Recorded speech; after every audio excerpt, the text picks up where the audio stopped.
বাসায় হাড় ছাড়া মুরগির মাংস থাকলে দারুণ একটি রেসিপি তৈরি করা যাবে, কারণ সেই হাড় ছাড়া মাংসগুলো কেউ ওইভাবে খেতে চায় না। চলুন দেখে নেওয়া যাক রেসিপিটি। প্রথমে হাড় ছাড়া মুরগির মাংস লবণ দিয়ে সেদ্ধ করে নিব ও হালকা একটু ব্লেন্ডারে ঘুরিয়ে নিব। তারপর তাতে পেঁয়াজ কুচি, আদা, কাঁচামরিচ ও রসুন থেতো করে নিব।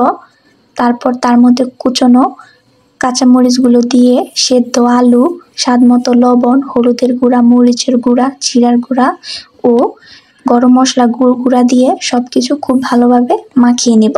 এমনভাবে সবকিছু মাখাবো যেন আলুগুলো একদম ম্যাশ হয়ে যায়, কোনো যেন দানা না থাকে। এতে করে খেতে খুব ভালো লাগবে।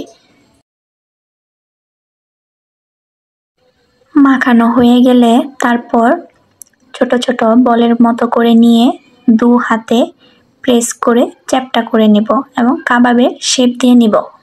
এক এক করে সবগুলোই কাবাবের শেপে বানিয়ে নেব।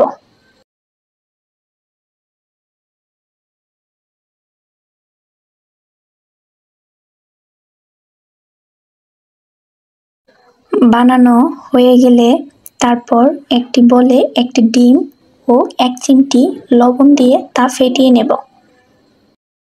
তারপর একটি প্যান নিয়ে তাতে সয়াবিন তেল গরম করে নিব।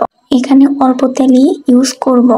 আগে থেকে ফেটানো ডিমের মধ্যে কাবাবগুলো চুবিয়ে এক এক করে প্যানে দিয়ে দেব।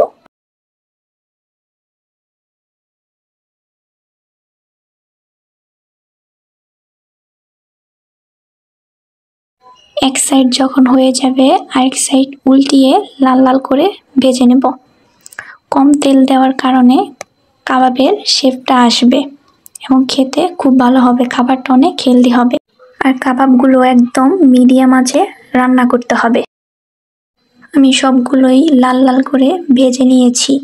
যে যেমন কালারটা চাবেন সেই অনুযায়ী কালারটা করে নামিয়ে নিলেই হবে। কাবাবগুলো ভাজা হয়ে গেছে, সবগুলো নামিয়ে নিয়ে পরিবেশন করে নিব। ব্যাস, তৈরি হয়ে গেছে মাংসের কাবাব। ভাতের সাথে এটা পরিবেশন করতে পারেন, এমনকি সন্ধ্যার নাস্তাতেও রাখতে পারেন।